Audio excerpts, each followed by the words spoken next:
Did you know that Salvador Dali was not only a surrealist artist, but also a cookbook author? Yeah, he published Le Dîner de Gala in 1973. Even poets like John Keats contributed to the culinary culture by sharing his favourite recipes in a book called Porridge, Recipes for American Poets. It's amazing how the art of plating has become such a masterful work of art, much like any notable painting or sculpture.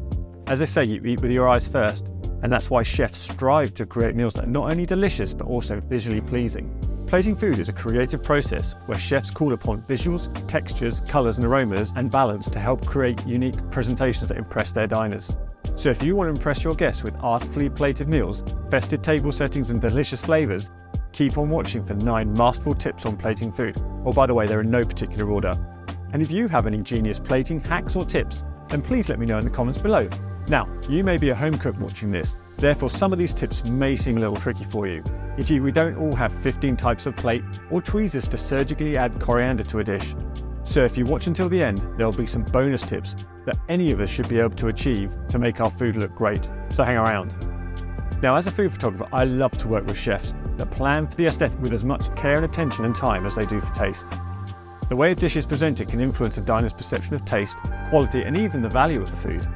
A visually appealing dish can help to stimulate the appetite and increase the anticipation for the dinner, making the meal even more enjoyable. It can also reflect the creativity and skill of the chef, enhancing their reputation and leaving a lasting impression on the diner. Try and remember the last dish that you had that gave you that sense of wonder and awe. That's what really good food presented well can do. Give it a try. Just think, how many times have you gone wow when a plate is put down in front of you? It's probably not that many, but I bet you remember them. Before you even get to the food, a brilliant dish needs a foundation to build upon, and that's the plate. So number 1 in our list is to choose plates that are strategic. The composition of a meal should determine which plate you use. Now check out this dish from a recent shoot I had with the Plough and Shiplake, where we worked together to showcase their latest seasonal menu. You'll see a white or neutral tone plate, which is always a good choice. They offer an elegant background to let high contrast, colourful ingredients hit you right in the taste buds. As you can see, not only is the food beautifully presented, but all the pinks, oranges and greens just pop off the plate. Also consider the shape and the size of the plate chosen. For a hefty steak dinner, larger plates that allow more room for presentation, while smaller plates for appetizers to make the portion appear bigger.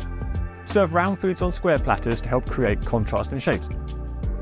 Second, get creative with colour. Great chefs think about how a dish should look on the plate, and one of the key things they'll consider is colour. Think about it, when you see a plate that pops with bright, bold colours, it just looks more exciting and appetising. That's because colour adds contrast and energy to a dish. It's like adding a splash of personality to your plate. To really make your dishes stand out, you can get creative with colour. Throw in some bright, beautiful fruits, vegetables, perhaps beetroot, lemons to serve as accent points. It'll make your dish look like a work of art. Now, if you really want to take things up a notch, try working with complementary colours to enhance the artistic appeal of your dish. Now, this can be done either with elements of the dish or with the plate itself, as with this dish. I just love how amazing the powerful reds, pink and white clashes with the black and the copper of the plate. It's all about finding the perfect balance of colours and textures that makes your dish look amazing. Okay, third, and this is perhaps the most important one in my view, form and function must work hand in hand. It's essential that your choice of plate never compromises the function or taste of your meal.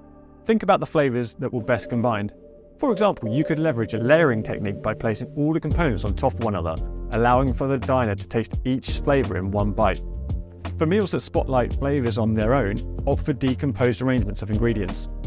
Avoid compositions that might look beautiful but fail to highlight the flavours of each particular component.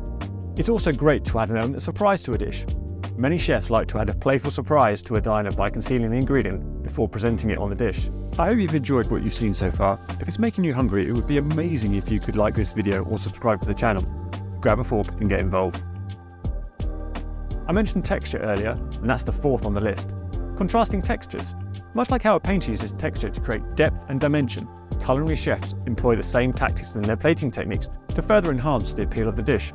Beautifully designed plates utilise contrasting textures, like a smooth puree with a crunchy element on top. Check out this dish from Kieran at the Plough called Cornflake. You can see a soft dessert with an ice cream, but on top he's expertly placed some popcorn and a couple of nuts and some crumb, which I think had a bit of miso in it. I think it looks absolutely stunning, and the use of the bowl is inspired to elevate the entire dish. Number 5 is to create a focal point. So just like in photography, you have to give the diner or the viewer help on where they should be looking. Pick a striking visual element that will catch your diner's eye. For example, in this next image, the rabbit just shines out.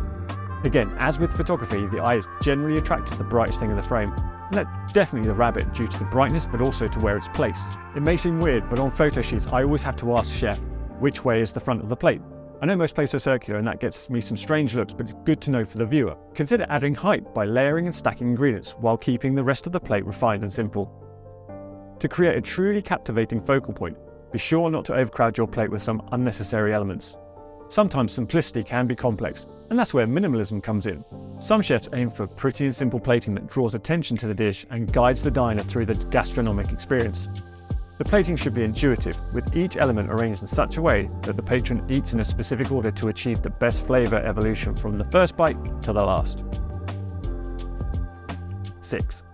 Garnish with intent. Garnishes shouldn't be an afterthought, but rather a purposeful, edible element that harmonises with the rest of the dish. So garnishes can be anything from herbs, spices, edible flowers, citrus zest, sauces and creams. Place them all over your plate to add colour throughout. You'll see in this picture it's got herbs and some edible flowers, not only to add colour but also texture and height to the dish. A good tip is to rinse the herbs with water and shock them in an ice bath to make them perky and fluffy. Consider the flavour and the aroma of the herbs and choose the ones that complement the other ingredients on your dish. On to 7. And a bit like life, often less can be more. When it comes to plating, simplicity is definitely the key. Whether you're hosting a casual party or a formal dinner, aim for a simple, elegant presentation. Don't overcrowd the plate with too many elements and focus on highlighting 1 or maybe 2 ingredients. By keeping the plating simple, you can get more creative with your table decor, such as using fresh cut flowers in low vases, incorporating different textures and patterns into the tablecloth, napkins and placemats, and creating ambience with strategically placed candles. Number 8. Splurge on the right tools. Now this may be more for chefs, but at home it's good to have the right things too. If you want to achieve a perfectly crafted plate presentation, investing in the right tools is essential. Decorating brushes like paint brushes come in various sizes to create detailed line work, broad strokes, and precision when plating purees or sauces. Garnishing kits sometimes include plating wedges, tongs, squeezy bottles, and more brushes to help create sensational presentations. Moulds can be helpful when creating size and structure, while shavers are useful for grating chocolate, cheese and more. For dessert decorating or to get creative with mashed potato or other semi-soft foods, a pastry bag is a really good idea. Lastly, we come to number 9. Position deliberately. The way you position your food on the plate can have a big impact on its visual appeal.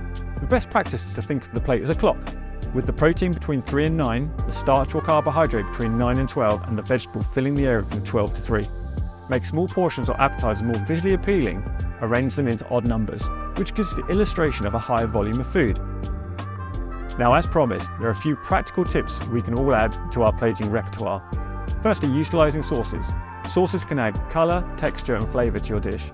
Try using contrasting colours for the sauce to the plate, which will make your food stand out. Make sure not to overdo it though, as the sauce can overpower other flavours on the plate. And again, think in odd numbers.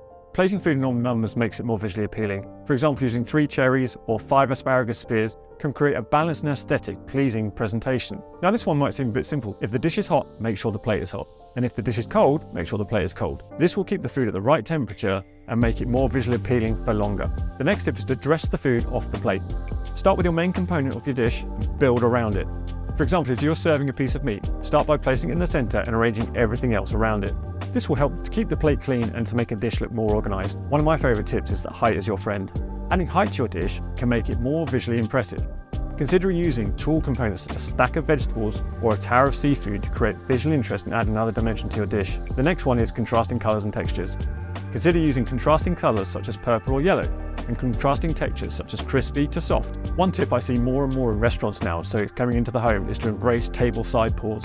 Table-side pouring is a classic technique that can add drama and excitement to your presentation. Consider pouring the sauce or dressing over your final dish to create a memorable dining experience. It also adds a lot more dynamism to the menu. And finally, finishing oils, salts and seasonings can add depth to the complexity of your dish. Consider using a drizzle of olive oil or a sprinkle of sea salt to accentuate the flavours and make the dish look more visually appealing. Thank you so much for watching Michelin-star Secrets and how top chefs plate their dishes.